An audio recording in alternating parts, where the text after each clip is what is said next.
IPL সম্প্রচার সহ ভারতীয় সকল গণমাধ্যম এবং বিনোদন মাধ্যমের সকল চ্যানেল ব্রডকাস্টিং নিষিদ্ধ ঘোষণা করে কার্যকর পদক্ষেপ গ্রহণ করা হয়। কোনোভাবেই এই অপমানের পরে চলতে দেওয়া হবে না, হবে না, হবে না। মুস্তাফিজের অপমান মানি না, মানব না। মুস্তাফিজের অপমান, ক্রিকেটারের অপমান মানি না, মানব না। জুলাই গণঅভ্যুত্থান পরবর্তী সময়ে উগ্র হিন্দুত্ববাদী আধিপত্যবাদী বিজেপি সরকারের সেবাদাস আওয়ামী ফ্যাসিবাদী দূষরদের পুনর্বাসনের লক্ষ্যে তারা নানাবিধ ষড়যন্ত্র করে যাচ্ছে, তা আমরা স্পষ্ট।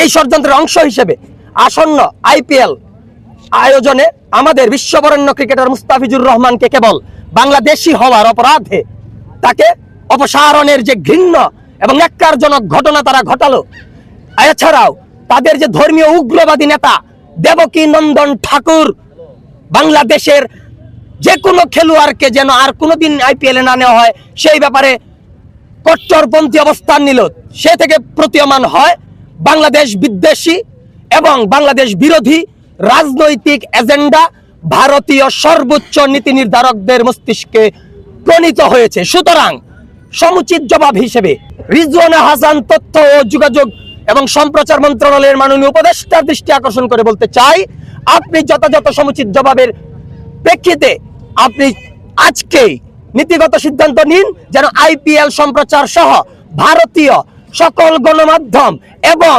বিনোদন মাধ্যমের সকল চ্যানেল ব্রডকাস্টিং নিষিদ্ধ ঘোষণা করে কার্যকর পদক্ষেপ গ্রহণ করা হয়। আমরা যাতে ভারতীয় আইপিএল কোনোভাবেই বাংলাদেশে না চলে সেই জন্য তথ্য এবং সম্প্রচার মন্ত্রণালয়ে আমরা একটা স্মারকলিপি দিব ডিসি মহোদয়ের মাধ্যমে।